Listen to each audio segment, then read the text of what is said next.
C'est dans l'immobilité que l'on comprend véritablement combien elle nous est essentielle.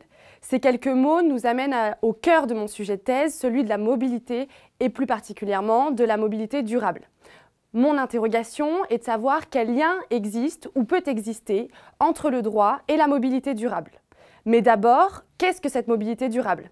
Répondre à cette question n'est pas facile, tant les termes qui la composent sont polysémiques. Néanmoins, dans la conscience collective, nous pourrions dire qu'il s'agit de l'ensemble des mouvements empreints d'un caractère responsable, c'est-à-dire la liberté de se déplacer par des moyens de transport respectueux de l'environnement. Mais à ce sujet, qu'en dit le droit ? Ce que l'on sait, c'est que les composantes de la mobilité durable irriguent déjà le droit, avec d'un côté les mobilités, consacrées dernièrement par la loi LOM, et de l'autre, le développement durable. Pour autant, l'expression systémique de mobilité durable n'existe pas de manière aussi singulière dans le droit. C'est là un manque à combler. Parce que si le droit ne s'est pas encore saisi de ce concept, la plupart des sciences sociales s'y sont déjà intéressées.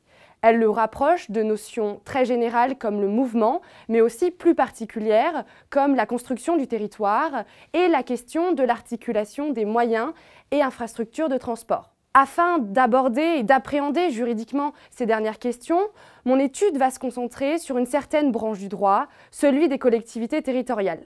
À l'échelle régionale, départementale et communale, je porte mon intérêt sur les actions des acteurs publics dans le développement de la mobilité durable.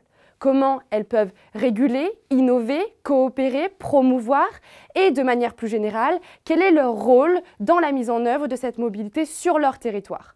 Ces travaux de recherche vont m'amener et m'amènent déjà à aborder la notion de service public, notamment à sa mutation, guidée par l'intégration des nouvelles mobilités au sein desquelles figurent la trottinette électrique, le covoiturage ou encore l'autopartage. Nous le voyons, tout autour de nous, les nécessités d'hier ne sont pas celles d'aujourd'hui. D'un service public des transports, basé sur une action publique proposant une offre sous l'empire de la nécessité, aujourd'hui émerge un service public des mobilités, un véritable droit à la mobilité empreint d'un caractère social. L'enjeu du local à ce stade est d'y répondre par une approche globale, en utilisant tous les outils à sa disposition, en y intégrant les questions d'externalité et d'accessibilité, et surtout en clarifiant le rôle de chacune des parties impactées, participatives et prenantes à cette mobilité. À mon sens, l'expression même de mobilité durable peut répondre à cette approche, d'où l'opportunité qu'elle présente d'être intégrée au droit.